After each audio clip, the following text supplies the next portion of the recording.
So hello everyone, कैसे हैं आप सब लोग। I hope each and every one of you is doing absolutely good. My name is doctor Vipin Kumar Sharma और मैं आप सभी लोगों का तहे दिल से स्वागत करता हूं हमारे इस प्यारे से प्लेटफॉर्म 10th हैकर्स के ऊपर। सो दोस्तों, मैं हूं आपका साइंस हैकर और आज आप लोगों के लिए लेकर आया हूं एक बहुत ही ज्यादा इंपॉर्टेंट और एक बहुत ही ज्यादा छोटू सा चैप्टर जिसका नाम है आवर एनवायरमेंट।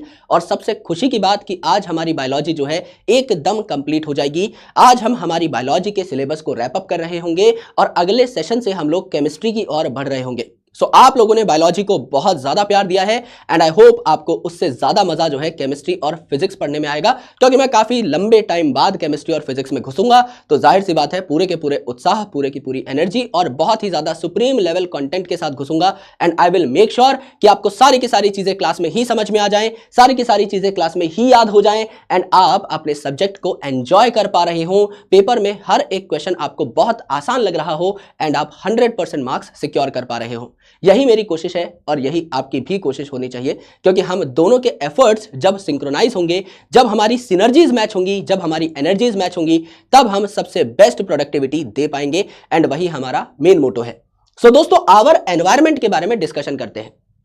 जैसा कि हम लोग हर चैप्टर की शुरुआत में करते हैं, वही काम हम करेंगे। सर पे लगाएंगे सरसों का तेल या नवरत्न का तेल और घुस जाएंगे इस चैप्टर के नाम के अंदर, क्योंकि नाम जो है हमें काफी सारी चीजें बता रहा होता है। सबसे अच्छी बात कि इतना छोटू सा चैप्टर है, कंसेप्चुअल चैप्टर है, आसानी से सारी चीजें समझ में आएंगी और मात्र 1.5 पेज के अंदर आपका ये पूरा चैप्टर खत्म हो जाएगा। कोई भी इंफॉर्मेशन मिस नहीं हो रही होगी, बहुत मजे से सारी की सारी चीजें आपको क्लैरिटी से समझ में आ रही होंगी।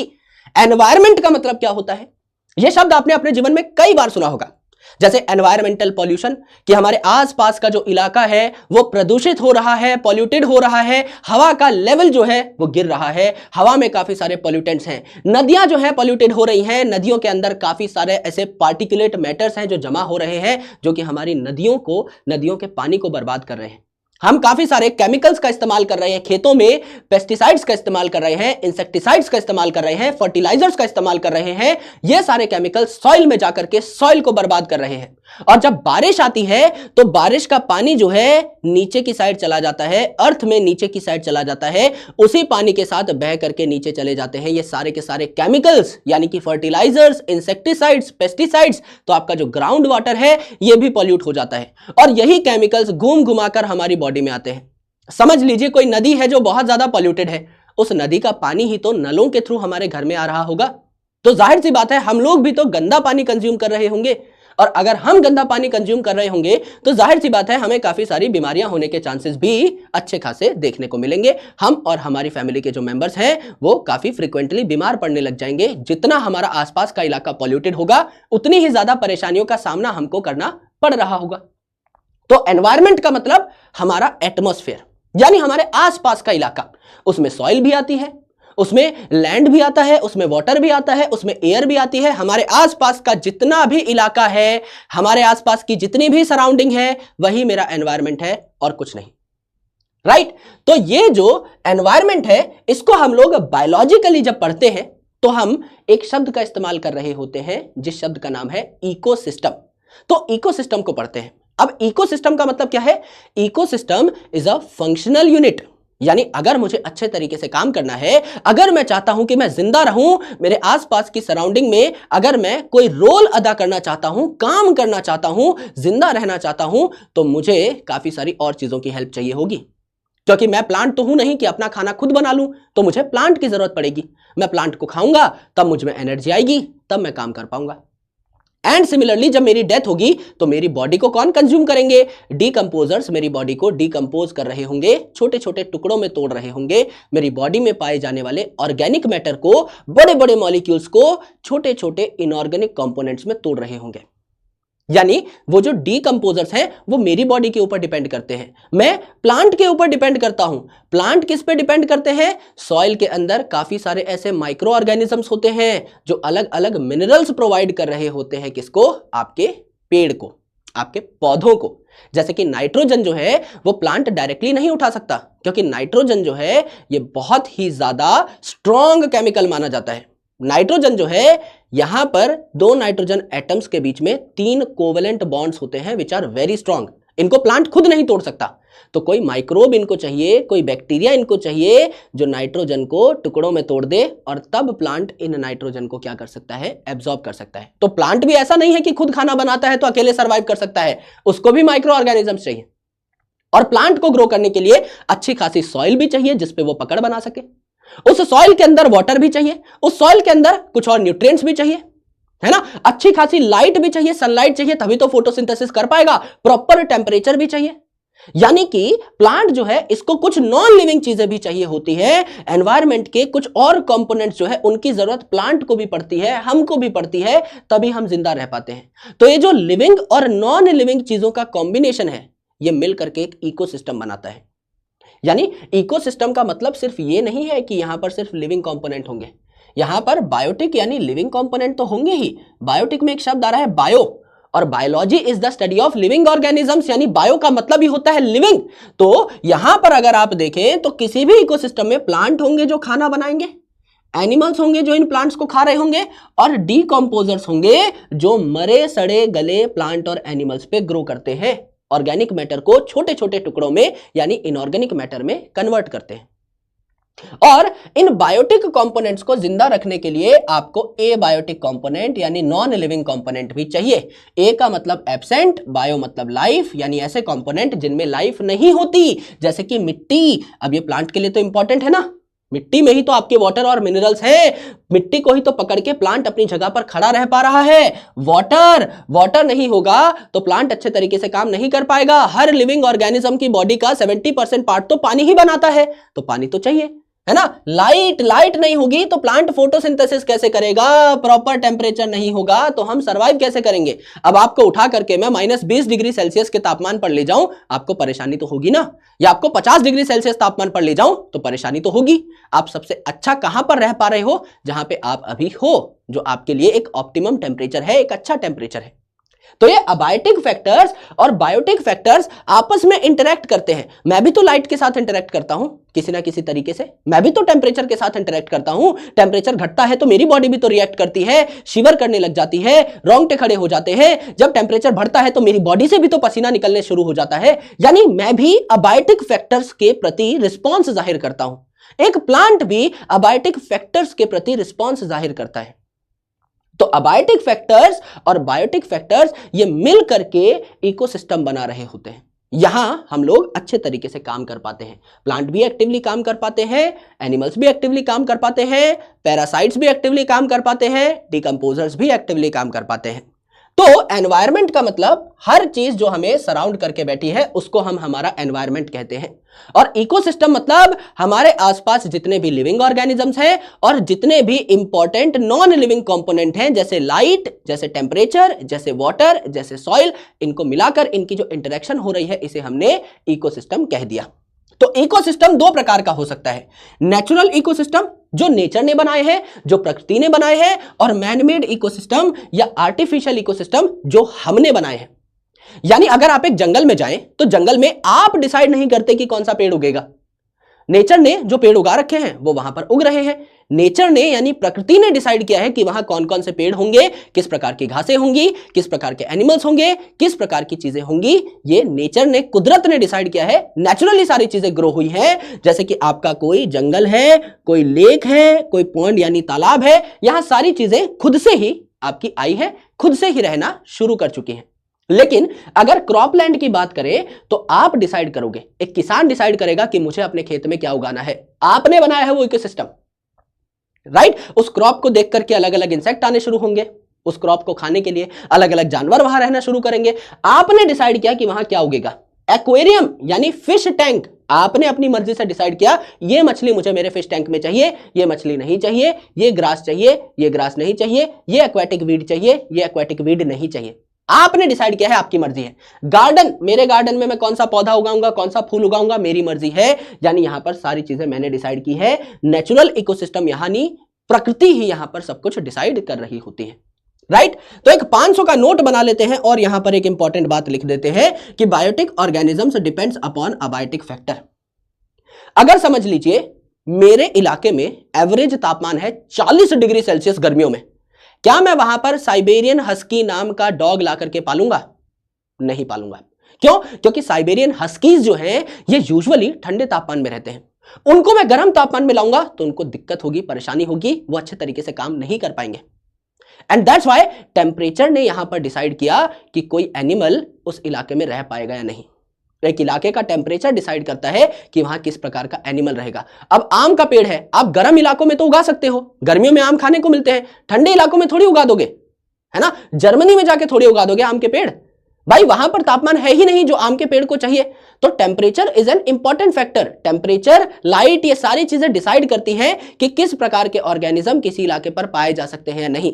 अब मेरे इलाके में जैसे मिट्टी है वहां पर चावल नहीं उगता, मैं हरियाणा में रहता हूं, वहां पे बहुत सारे चावल नहीं उगते। लेकिन अगर आप यूपी में देखें, अगर आप बिहार में देखें तो वहां चावल उगाए जाते हैं, अलग अलग स्टेट्स में उगाए जाते हैं। पंजाब में गन्ना उगता है, हरियाणा में गन्ना उगता है, अलग अलग जगह जाओगे किसी और स्टेट में हो सकता है गन्ना ना उगता हो। तो मिट्टी की क्वालिटी, प्रॉपर टेम्परेचर, कितना वाटर है आपका नीचे ग्राउंड में, ये सारी चीजें डिसाइड करते हैं कि एक जगह पर कैसे प्लांट उगेंगे।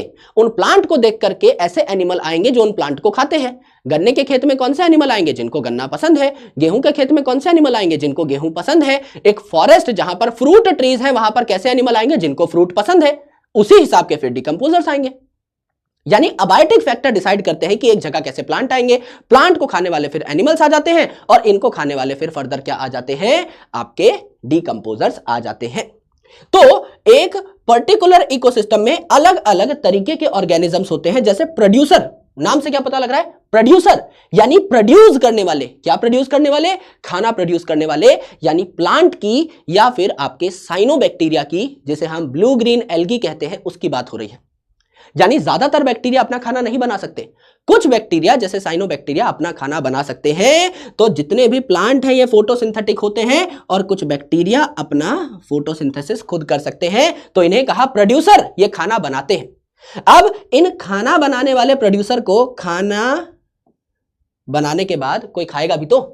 प्लांट ने खाना बना लिया है, मैंने देख लिया खाना बनाया है भाई, बाबू को थाना है, अब मैं खा जाऊंगा फटाफट से।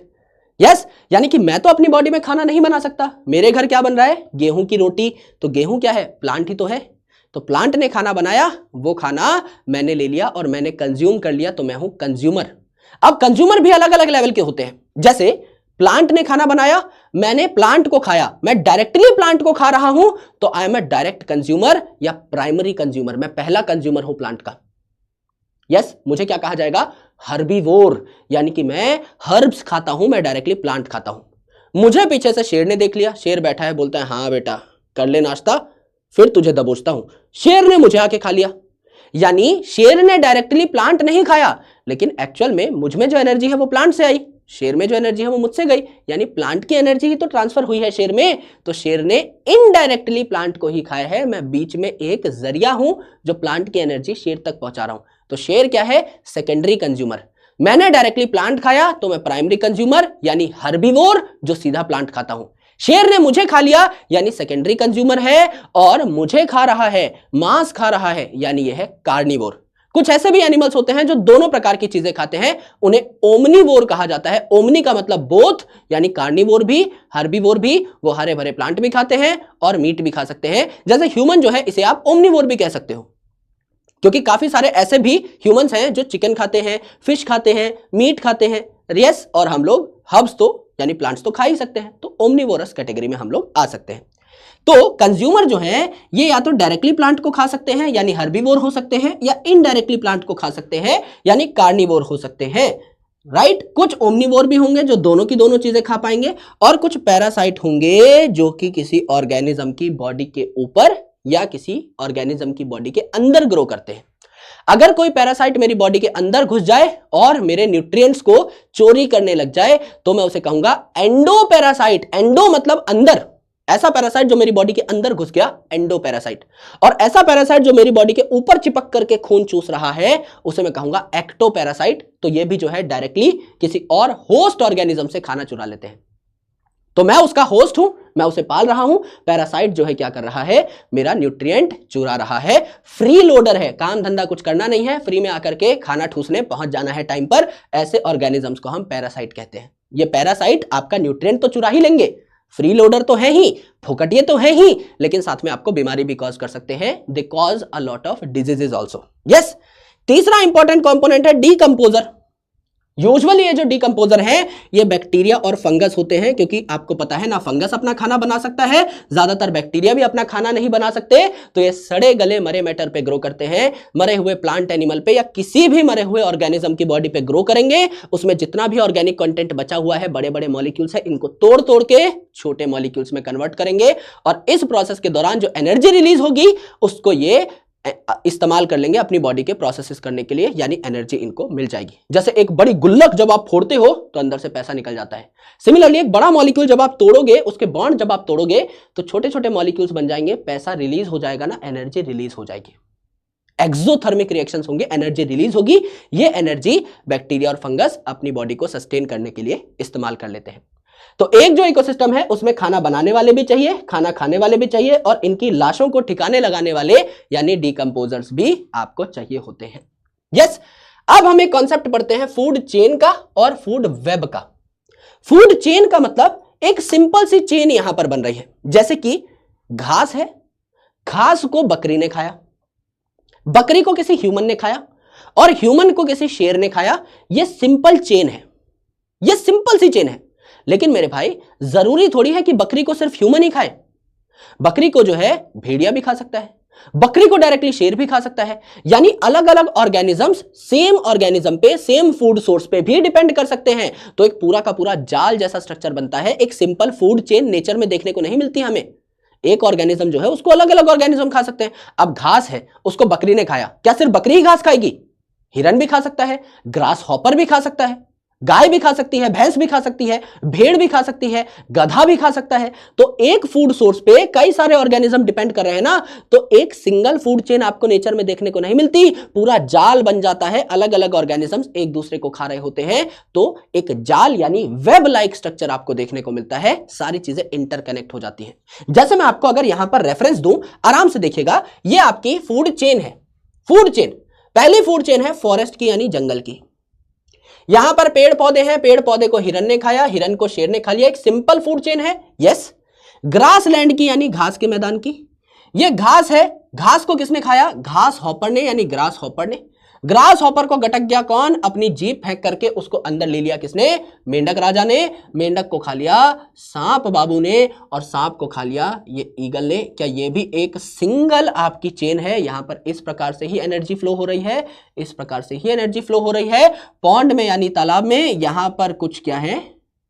छोटे छोटे से या तो पॉन्ड में पाई जाने वाली एक्वेटिक ग्रासेस होंगी या आपके फाइटोप्लैंक्टन होंगे। फाइटो मतलब प्लांट लाइक, फाइटो प्लांट के साथ रिलेटेड एक शब्द है। जैसे अलग अलग टाइप के प्लांट होते हैं ना, एल्गी, ब्रायोफाइट, टेरिडोफाइट।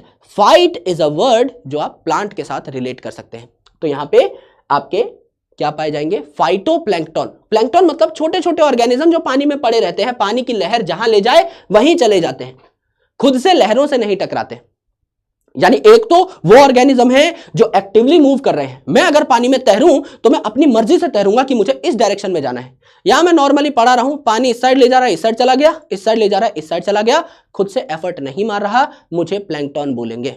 और फाइटो यानी ऐसा प्लैंक्टन जो आपका प्लांट लाइक हो। जू प्लैंक्टन यानी zoology is the study of animals. जू प्लैंक्टन मतलब ऐसा प्लैंक्टन जो एनिमल लाइक हो, जो खाना नहीं बना सकता। फाइटोप्लैंक्टन मतलब ऐसा प्लैंक्टन, ऐसा छोटा सा ऑर्गेनिज्म जो खाना बना सकता है। तो यहां घासें हो सकती हैं, फाइटोप्लैंक्टन हो सकते हैं, साइनोबैक्टीरिया हो सकता है पानी में। इसको खा गया एक छोटा सा ऑर्गेनिज्म, छोटी मछली खा गई समझ लो, उसको एक बड़ी मछली खा गई और इसको एक बर्ड खा गया, इस मछली को चुन चुन के।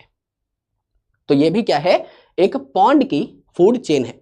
अब ये सिंपल चेन्स है, ऐसा थोड़ी होता है दुनिया में भाई। ये जो आपका घास है यहां पर, इसको बकरी भी खा सकती है, भैंस भी खा सकती है, गाय भी खा सकती है, भेड़ भी खा सकती है। ये जो घास है इसको भी ग्रास हॉपर खा सकता है, बकरी खा सकती है, कई लोग खा सकते हैं। यस, तो यहां पर मेरे दोस्त काफी सारी चेन्स बनती हैं। जैसे यहां पर ये जो कॉर्न प्लांट है, इसको खा गया कौन? इसको खा गया आपका ग्रास हॉपर। फिर ग्रास हॉपर को रैट भी खा सकता है और फ्रॉग भी खा सकता है। तो लिंक हो गया ना, यहां पर चेन बन गई है ना, इंटरलिंकिंग हो गई चेन्स की। यस, फिर ये जो रैट है इसको पाइथन खा सकता है ना, फ्रॉग को भी पाइथन खा सकता है। तो यहां पर भी कनेक्ट हो गए, करेक्ट। सिमिलरली ये जो बटरफ्लाई है इसको ड्रैगन फ्लाई खा सकती है, इसको जो है आपका फ्रॉग भी खा सकता है। तो अलग लेवल पे आपकी कनेक्शन हो जाती है। अलग अलग फूड चेन्स जब साथ में कनेक्ट हो जाए, इंटरलिंक हो जाए, तो इसे फूड वेब कहते हैं। जैसे मैं ह्यूमन हूं, अब ह्यूमंस जो है किसको खा सकते हैं, गोट को भी खा सकते हैं, तो गोट भी यहां पर कनेक्ट हो गई, समझ लीजिए यहां पर घास को गोट खा रही है, हम गोट को खा गए। ये जो घास है ये समझ लीजिए वीट है, एक पौधा है, इसको भी डायरेक्टली खा सकते हैं। ये जो आपका ग्रास है इसको खा रहा है कौन, या फिर आपके जो ग्रेन्स हैं, दाने जो हैं वीट के, इसको खा रही है कौन, चिकन, उस चिकन को खा गए। तो आप भी तो अलग अलग लेवल पे कनेक्ट हो रहे हो ना, तो फूड वेब बनती है एक्चुअल में नेचर में। फूड चेन जो है ये तो सिंपली समझने के लिए आपको दिखाई जा रही होती है, करेक्ट। तो ये जो फूड चेन और फूड वेब है, यहां आप ऑर्गेनिजम्स को ऐसा एक पिरामिड बनाकर दिखाते हो, इसे इकोलॉजिकल पिरामिड कहा जाता है, या सिंपली आप इसे पिरामिड बोल सकते हो। इजिप्ट के पिरामिड आपने देखे होंगे एटलीस्ट फोटो में, ऐसा ट्रायंगुलर सा इनका शेप होता है, नीचे से बेस बड़ा होता है और ऊपर से ये पतले होते चले जाते हैं। तो ऐसा आपका एक पिरामिड जैसा स्ट्रक्चर आपको देखने को मिला, करेक्ट। अब ये जो पिरामिड है इसमें सबसे नीचे आप कहते हो कौन आते हैं, प्रोड्यूसर, जिसे आपने कहा फर्स्ट ट्रॉफिक लेवल। तो अलग अलग स्टेजेस बनी हुई हैं। पहले फर्स्ट ट्रॉफिक लेवल आप सबसे पहले दिखाएंगे, यानी पेड़ सबसे पहले दिखाएंगे जो खाना बना रहा है। फिर पेड़ को खाने वाले हो जाएंगे सेकंड ट्रॉफिक लेवल, जो डायरेक्टली पेड़ को खा रहे हैं, यानी हर्बीवोर्स। फिर हर्बीवोर्स को खाने वाले कार्निवोर्स, फिर कार्निवोर्स को भी खाने वाले टॉप कार्निवोर्स। जैसे समझ लीजिए यहां पेड़ है, पेड़ को खाया किसने, बकरी ने, बकरी को खा गया कोई ह्यूमन, और ह्यूमन को खा गया कोई शेर। तो आपका क्या हो गया, प्लांट यानी प्रोड्यूसर, फिर हर्बीवोर, फिर कार्निवोर, फिर टॉप कार्निवोर, शेर, चीता, बाघ, ये सारी चीजें। यस, तो आपका ये जो हर स्टेप है फूड चेन का, इस हर स्टेप को आप ट्रॉफिक लेवल कहते हैं। ट्रॉफिक लेवल मतलब कौन सा ऑर्गेनिज्म किस प्रकार से बिहेव कर रहा है, उसका ईटिंग पैटर्न क्या है, क्या वो खाना बना रहा है, क्या वो प्लांट खा रहा है, क्या वो एनिमल को खा रहा है, क्या वो किसी एनिमल खाने वाले एनिमल को खा रहा है। यानी क्या कोई प्रोड्यूसर है, क्या कोई प्राइमरी कंज्यूमर है, क्या कोई सेकेंडरी कंज्यूमर है, क्या कोई टर्शरी कंज्यूमर है। इस हिसाब से आपने लेवल बना दिए। हर लेवल को क्या कहा, ट्रॉफिक लेवल कहा। लेवल सबके निकलेंगे, यहां जो है 4 लेवल हमने बना दिए। तो फर्स्ट ट्रॉफिक लेवल जो है सबसे बेस पे, ये आपका किसका लेवल हो गया, ये आपका प्रोड्यूसर यानी प्लांट का लेवल हो गया, करेक्ट। तो ये हो गया आपका प्रोड्यूसर, जिसको हम लोगों ने प्यार से क्या कह दिया, प्लांट कह दिया, है ना। इसके बाद प्राइमरी कंज्यूमर, यानी प्राइमरी मतलब पहला कंज्यूमर, सेकेंडरी मतलब दूसरा कंज्यूमर, टर्शरी मतलब तीसरा कंज्यूमर। तो प्लांट को डायरेक्टली किसने खाया, हर्ब खाने वाले को कहा हर्बीवोर। फिर इस हर्बीवोर को यानी बकरी को खा लिया ह्यूमन ने, तो ह्यूमन यहां पर कैसे बिहेव कर रहा है, कार्निवोर की तरह। और आपका ह्यूमन को खा लिया लेट्स से शेर ने, तो शेर क्या है आपका यहां टॉप कार्निवोर है। तो ट्रॉफिक लेवल अगर आप दिखाएं तो आप लिख सकते हैं producer, primary consumer, secondary consumer, tertiary consumer, या आप लिख सकते हैं first trophic level, second trophic level, third trophic level, fourth trophic level, या आप लिख सकते हैं plants, herbivore, carnivore, top carnivore. किसी भी प्रकार से आप रिप्रेजेंट कर सकते हैं, राइट। तो एनर्जी जो है it flows from one trophic level to another, और एनर्जी हर लेवल पे डिक्रीज होती चली जाती है। एनर्जी हमेशा एक ही डायरेक्शन में फ्लो करेगी, इस डायरेक्शन में फ्लो करेगी, अपोजिट डायरेक्शन में नहीं। क्या बकरी जो है कभी शेर को खा सकती है, या बकरी कभी ह्यूमन को खा सकती है, नहीं। या प्लांट कभी ह्यूमन को खा सकता है, कि पता लगा कि हम जो है फसल काटने गए, फसल नहीं हमको काट दिया पकड़ के, आजा बेटा आज मेरी बारी है, ऐसा तो कभी नहीं हुआ आज तक। तो एनर्जी सिर्फ एक डायरेक्शन में ही फ्लो कर सकती है। प्रोड्यूसर से एनर्जी हर्बीवोर में ही जाएगी, हर्बीवोर से कार्निवोर में, कार्निवोर से टॉप कार्निवोर में, यानी प्रोड्यूसर को हर्बीवोर खाएगा, हर्बीवोर को कार्निवोर, कार्निवोर को टॉप कार्निवोर, एक ही दिशा में एनर्जी फ्लो करती है। तो सूरज से हमको फोटोसिंथेसिस करने के लिए सिर्फ 1% एनर्जी चाहिए होती है, यानी जितनी भी सन की लाइट प्लांट पे गिर रही है उसका 1% एनर्जी मुझे चाहिए होता है फोटोसिंथेसिस के लिए। तो सूरज से मैं सिर्फ 1% एनर्जी लेता हूं, मैं यानी प्लांट। प्लांट में जितनी भी एनर्जी बनी, इसमें से कुछ एनर्जी प्लांट अपने प्रोसेसेस के लिए इस्तेमाल करेगा, कुछ एनर्जी हीट की फॉर्मेट में लॉस हो जाएगी, सिर्फ 10% एनर्जी ही अगले ट्रॉफिक लेवल के लिए बचती है। यानी प्लांट में जितनी एनर्जी है इसका 10% एनर्जी ही हर्बीवोर में जा सकता है, फिर हर्बीवोर में जितनी एनर्जी है इसकी 10% एनर्जी ही कार्निवोर में जा सकती है, और कार्निवोर में जितनी एनर्जी है इसकी 10% एनर्जी ही टॉप कार्निवोर में जा सकती है। यानी ऊपर जाते जाते लेवल पे आपकी एनर्जी कम होती चली जाएगी। यस, इसीलिए शेर को बहुत सारे ऑर्गेनिजम्स खाने पड़ेंगे तब जाकर वो अपनी एनर्जी को मेंटेन कर पाएगा, या एक बड़ा ऑर्गेनिज्म खाना पड़ेगा तब वो अपनी एनर्जी को मेंटेन कर पाएगा, क्योंकि धीरे धीरे एनर्जी कम हो रही है। इसे हम कहते हैं 10% रूल। हर लिविंग ऑर्गेनिज्म से अगले ट्रॉफिक लेवल पे सिर्फ 10% एनर्जी जाती है। प्रोड्यूसर की सिर्फ 10% एनर्जी ही प्राइमरी कंज्यूमर में गई, प्राइमरी कंज्यूमर की सिर्फ 10% एनर्जी ही सेकेंडरी कंज्यूमर में, सेकेंडरी कंज्यूमर की सिर्फ 10% एनर्जी ही टर्शरी कंज्यूमर में। इसे हमने कहा लिंडमैन साहब का 10% रूल। इसे हमने कहा कि एनर्जी सिर्फ एक ही दिशा में यूनिडायरेक्शनली फ्लो करती है, प्रोड्यूसर से कंज्यूमर की तरफ, और फ्लो करती है वाया लिंडमैन्स 10% रूल। यानी एक ट्रॉफिक लेवल से अगले ट्रॉफिक लेवल में सिर्फ 10% एनर्जी जाएगी। और सूरज से प्लांट को कितनी एनर्जी चाहिए? सिर्फ 1%। तो सूरज से प्लांट को मिली 1% एनर्जी, प्लांट से हर्बिवोर में गई 10%, हर्बिवोर से कार्निवोर में 10%, और कार्निवोर से टॉप कार्निवोर में 10% गई। अब एक इंपॉर्टेंट कॉन्सेप्ट है जिसे हम कहते हैं बायोमैग्निफिकेशन। मैग्निफिकेशन मतलब किसी भी चीज का ज्यादा होते चले जाना, मैग्निफाई होते चले जाना, बड़ा होते चले जाना, बढ़ते चले जाना। किसी चीज का बढ़ना बायोलॉजिकल सिस्टम के अंदर इसे बायोमैग्निफिकेशन कहते हैं। जैसे समझ लीजिए आपने फसलों को बेहतर तरीके से उगाने के लिए फसलों में फर्टिलाइजर डाल दिया, या पेस्ट को मारने के लिए पेस्टिसाइड नाम का केमिकल डाल दिया, इंसेक्ट मारने के लिए जो फसलों को नुकसान पहुंचा रहे थे इंसेक्टिसाइड नाम का केमिकल डाल दिया, वीड यानी अनवांटेड प्लांट्स को हटाने के लिए वीडिसाइड नाम का केमिकल डाल दिया। अब ये जो केमिकल हैं ये आपके फसल में भी चले गए, यानी अब जब आप गेहूं उगा रहे हो उस गेहूं में भी तो कुछ केमिकल्स अक्यूमुलेट हो गए ना, एज वेल एज आपकी जो मिट्टी थी इसमें भी कुछ केमिकल्स अक्यूमुलेट हो गए। आगे जो आप सॉइल पे कोई भी क्रॉप उगाओगे उसमें भी वो केमिकल्स चले जाएंगे, मिट्टी में पड़े हुए हैं केमिकल्स, दोबारा से कोई ना कोई क्रॉप उठा लेगी।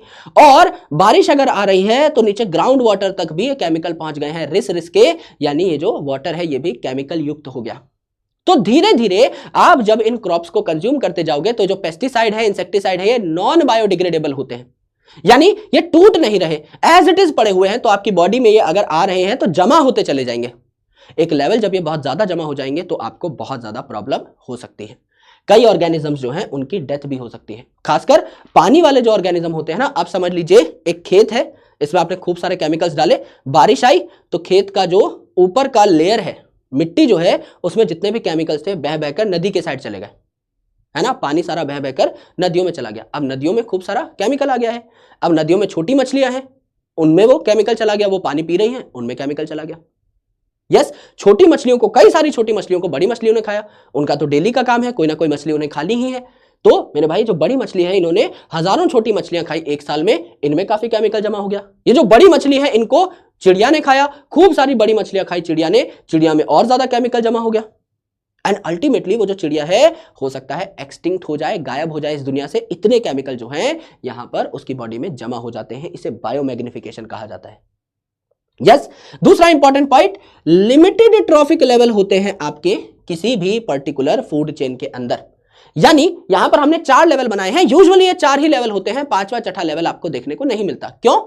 क्योंकि energy with increasing trophic level, her trophic level के बाद एनर्जी कम होती जा रही है।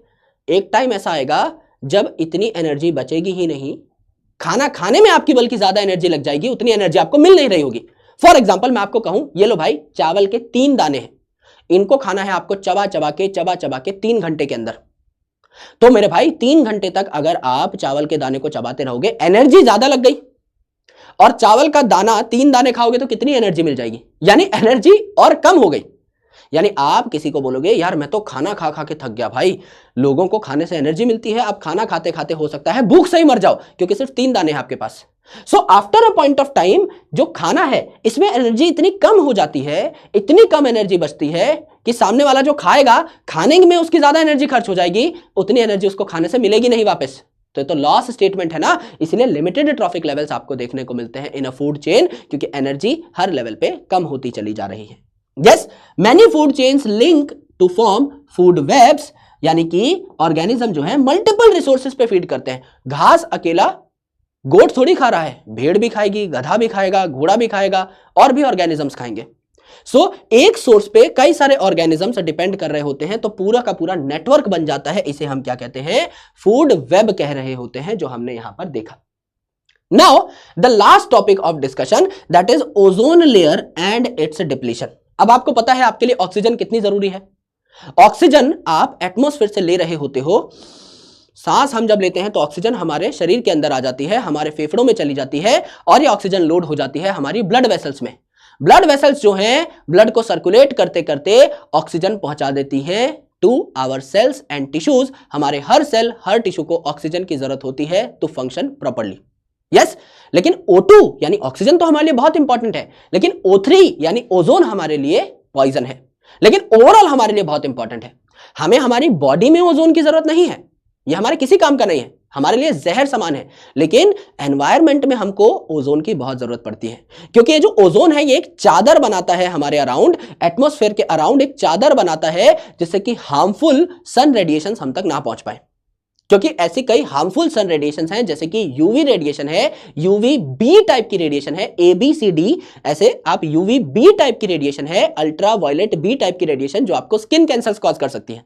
तो आप डायरेक्टली अगर धूप में निकलेंगे और यूवी बी रेडिएशन अगर आपकी स्किन पे पड़ रही है लगातार, तो आपको कैंसर जैसी बीमारियां हो सकती हैं। तो हमें एक लेयर चाहिए जो कि इन यूवी रेडिएशंस को रोक ले, बहुत कम रेडिएशंस को ही आगे आने दे, जिससे हम सब लोग प्रोटेक्टेड फील करें। ये जो चादर है ये कौन बनाता है? ओजोन बनाता है। सो ऑक्सीजन जो है ये हमारे लिए काफी बेनिफिशियल होती है, सारे एरोबिक ऑर्गेनिजम्स को ऑक्सीजन की जरूरत पड़ती है, लेकिन O3 जो है, ओजोन जो है, ये हमारी बॉडी के अंदर पॉइजन का काम करती है। लेकिन O3 जो है, ओजोन जो है, ये हमें हार्मफुल यूवी रेडिएशन से बचा रही होती है, ऐसी यूवी रेडिएशन जो कैंसर कॉज करती है। तो एक्चुअल में क्या होने लगा है मेरे दोस्त, ये जो ओजोन लेयर है ना ऊपर, ये डिप्लीट होने लगा है, पतला होने लगा है, और कहीं कहीं ओजोन लेयर इतना पतला हो गया है कि हम कह रहे हैं ओजोन होल बन गया है। वहां पर सीधा सीधा सूरज की हार्मफुल रेडिएशन नीचे आ चुकी है, जैसे अंटार्कटिका के ऊपर। करेक्ट। तो यहां पर क्या हुआ, ऑक्सीजन जो होता है ना, यूवी क्या करता है, इसको दो अलग अलग ऑक्सीजन एटम्स में तोड़ देता है। O2 है तो ये दोनों O अलग हो जाते हैं, O+O बन जाता है, और ये जो O है सिंगल O, ये फिर से ऑक्सीजन के साथ मिलकर क्या कर लेते हैं, O3 बना लेते हैं। यानी ऊपर कई सारे ऑक्सीजन मॉलिक्यूल्स हैं, O2 है, O2 कुछ O2 टूट जाते हैं, O में कन्वर्ट हो जाते हैं, और ये O जो है ये किसी और O2 के साथ मिलकर O3 बना लेता है, यानी ओजोन लेयर बना लेता है। इसमें भी यूवी का बहुत इंपॉर्टेंट रोल है। लेकिन कुछ ऐसे केमिकल्स हैं जो कि हम धरती से ऊपर की साइड भेज रहे हैं, which are not very good chemicals. ये केमिकल क्या करते हैं, इस ओजोन को दोबारा तोड़ के ऑक्सीजन बना देते हैं। मेरे भाई, ऑक्सीजन हमारे शरीर के लिए इंपॉर्टेंट है। ऊपर तो हमें किसकी चादर चाहिए, ओजोन की चादर चाहिए। ओजोन हमारे शरीर के लिए इंपॉर्टेंट नहीं है, ऊपर हमें ओजोन की चादर चाहिए। यानी नीचे हमें हमारी बॉडी में ऑक्सीजन चाहिए, O2 चाहिए, लेकिन ऊपर हमें चादर चाहिए ओजोन की। ऊपर ऑक्सीजन का कोई काम नहीं है खासा, और हमारी बॉडी में ओजोन का काम नहीं है कोई खासा।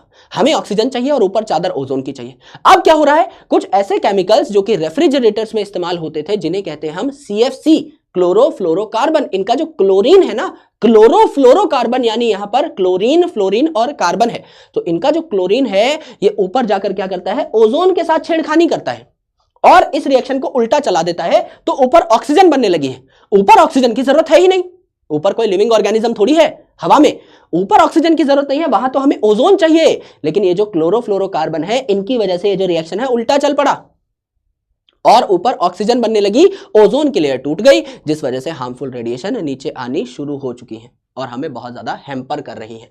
यस, तो ओजोन का लेवल जो है ये आपका ड्रॉप होने लगा था 1980s में, यानी 1980 से 1990 के बीच में काफी ज्यादा एमिशन हुई थी, काफी ज्यादा रिलीज हुई थी। कौन सी गैसेज, क्लोरोफ्लोरोकार्बन, जिनमें क्लोरो यानी क्लोरीन था, फ्लोरो यानी फ्लोरीन था, और कार्बन पाया जा रहा था, जो कि रेफ्रिजरेटर और फायर एक्सटिंग्विशर में यूज होने वाली गैस थी। अब क्या हुआ, ये क्लोरोफ्लोरोकार्बन बहुत ज्यादा इस्तेमाल होने लगी, ये ऊपर जाके लाइट गैसेस ऊपर जाके क्या करने लगी, ओजोन को तोड़ने लगी। इसका खासकर जो क्लोरीन वाला पार्ट था वो आपका तोड़ने लगा किसको, ओजोन को। तो 1987 में आपका UNEP यानी यूनाइटेड नेशंस एनवायरनमेंट प्रोग्राम ने क्या कहा, UNEP ने यह कहा कि मेरे भाई ये जो क्लोरोफ्लोरोकार्बन है इनका इस्तेमाल अब नहीं किया जाना चाहिए। कोई भी फायर एक्सटिंग्विशर या कोई भी रेफ्रिजरेटर जो है, इनमें आज के बाद कोई CFC यूज नहीं होगा। इससे एनवायरनमेंट को बहुत नुकसान हो रहा है और CFC फ्री अप्लायंस आपको बनाने होंगे। अब आप CFC यूज नहीं कर सकते, क्योंकि क्लोरोफ्लोरोकार्बन जो है, इतनी मेहनत से जो ओजोन बना है, जिसमें यूवी रेडिएशन का भी योगदान है, इतनी मुश्किल से जो ओजोन बना है, इस रिएक्शन को उल्टा चला देता है और ऊपर ऑक्सीजन बन रहा है। हमें ऊपर ऑक्सीजन नहीं चाहिए, ओजोन ही चाहिए। हमें नीचे ओजोन नहीं चाहिए, ऑक्सीजन ही चाहिए, है ना। तो ऊपर ऑक्सीजन बनने लगा है, जिसकी वजह से गड़बड़ हो गई, ओजोन की लेयर टूट गई और हार्मफुल रेडिएशन सन से अर्थ की तरफ आने लगी। तो इसीलिए यूएनईपी ने कहा 1987 में अब सीएफसी बैन है, अब इसको आप इस्तेमाल नहीं कर सकते रेफ्रिजरेटर्स बनाने के लिए। और मेरे दोस्त, managing the garbage we produce, हम लोग घर से नया नया कचरा जो है हर दिन बाहर निकालते हैं। गाड़ी वाला आया, घर से कचरा निकाल, ऐसे गाड़ी आपके घर के सामने आकर डेली बेसिस पे बोलती होगी। अगर आप सोसाइटीज में रहते हैं तो डेली कचरे वाले जो है आपके एक बिन बेसिकली आपके घर के सामने रखा रहता होगा जिसमें आप कचरा डाल सकते हैं। यस, तो कचरे वाले डस्टबिन हैं, ग्रीन डस्टबिन हैं, उनमें आप कचरा डेली फेंकते हैं, जिसमें आपको पता है काफी सारा प्लास्टिक होता है, काफी सारी पॉलीबैग्स होती हैं, वेजिटेबल वेस्ट होता है, चाय बनाई आपने तो चाय पत्ती होती है, काफी सारी चीजें होती हैं, कोई पार्सल आया उसका रैपर आपने फाड़ा, कोई कार्टन फाड़ा, उसके ऊपर की टेप उतारी, ये सारी चीजें जो है गार्बेज है जो आपके घर से निकलता है।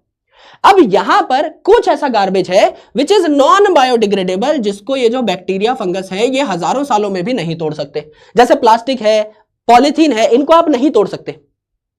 तो ये जो है नेचर में एक बार बन गए तो ये जमा ही होते चले जाएंगे। इसीलिए अगर आपके घर में प्लास्टिक बैग्स हैं, हम सब लोग मिडिल क्लास हैं, हमारे घर में जो मेन गेट होता है इसके पीछे एक बड़ी प्लास्टिक बैग होती है, उसके अंदर कई सारी छोटी छोटी प्लास्टिक बैग्स होती हैं। उन्हीं को आपको रीयूज करना है। सामान लेने जा रहे हो, अगर प्लास्टिक बैग आपके घर में है ही, उसी में पहले से तैयार करके ले जाओ अपने प्लास्टिक बैग को, उसी में सामान लेकर के आओ। नया प्लास्टिक बैग लेने की जरूरत नहीं है। पेपर बैग्स का इस्तेमाल करो, जूट का बैग बनाओ, यानी खुद का घर पे ही बैग तैयार कर लो, कपड़े का थैला तैयार कर लो, उसमें जो है सब्जी लेने जाया करो। सिमिलरली प्लास्टिक बॉटल्स का बार बार इस्तेमाल ना करके, कहीं अगर आप ट्रैवल के लिए जा रहे हैं और थोड़ा कम टाइम के लिए आपको ट्रैवल करना है, अगर आप बॉटल्स कैरी कर सकते हैं तो गाड़ी में भी बॉटल रखिए। बाइक पे अगर आप कहीं जा रहे हैं तो बैग में भी जो साइड में नेट्स होते हैं उनमें बॉटल लेकर के जाइए। अगर घर पे प्लास्टिक बॉटल है तो प्लास्टिक बॉटल लेके जाइए, नई मत खरीदिए, लेकिन कोशिश करिए कि कांच की बॉटल्स का या मेटल बॉटल्स का आप इस्तेमाल करें। अगर आप कहीं पर चाय पीते हैं तो कोशिश करिए कि आप प्लास्टिक के जो डिस्पोजेबल ग्लास होते हैं उनको इस्तेमाल ना करें, आप अलग से पेपर ग्लास ले लें या फिर अलग से आप कूलर में चाय पिए। ये सारी चीजें जो हैं अल्टीमेटली आपको ज्यादा हेल्प करेंगी एंड अल्टीमेटली आप एनवायरमेंट को थोड़ा सा सपोर्ट कर पा रहे होंगे। ग्लास के जो कांच के जो ग्लास हैं दे आर बेस्ट, कांच की जो बॉटल्स हैं दे आर बेस्ट। हाँ, उनको थोड़ा सा आपको अच्छे तरीके से रखना होता है, अदरवाइज टूट जाएंगी और मम्मी बहुत मारेगी। जितनी महंगी बॉटल नहीं टूटेगी उससे ज्यादा आपकी हड्डी टूट जाएगी इस चक्कर में। तो आपको अच्छे तरीके से ख्याल रखना होता है उन बॉटल्स का। मैं पर्टिकुलरली कांच की बॉटल ही अपने घर पे इस्तेमाल करता हूं, यस, क्योंकि मैं बहुत इधर उधर जाता नहीं हूं, टेबल पे ही रखी रहती है, तो उनको जब आप इस्तेमाल करेंगे तो आपको अच्छा लगेगा। सो बायोडिग्रेडेबल सोर्सेज जैसे कांच को पिघलाकर नई बॉटल बनाई जा सकती है ना, मेटल को पिघला के नई बॉटल बनाई जा सकती है।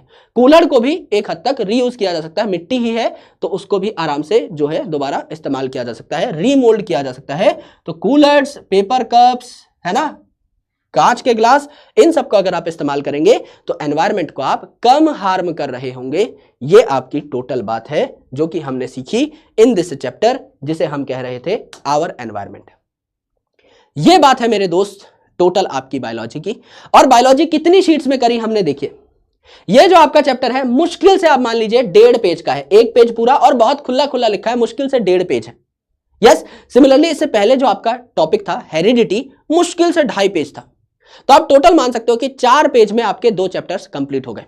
उससे पहले जो आपके टॉपिक्स थे, रिप्रोडक्शन था 3-4 पेज का था, है ना, उससे पहले आपका कंट्रोल एंड कोऑर्डिनेशन था, वो भी आपका 3-4 पेज का था, लाइफ प्रोसेसेस 5-6 पेज का था। तो अगर आप देखें मुश्किल से 15 से 20 पेजेस के अंदर जो बहुत खुले खुले लिखे गए हैं, इसमें आपकी पूरी की पूरी biology end to end cover हो जाती है। This is the beauty of hand written mind maps. इनको आप सिर्फ क्या कर लीजिए, इनको सिर्फ आप प्रिंट निकाल लीजिए और कुछ करने की जरूरत नहीं। You are more than done for your examination when it comes to biology.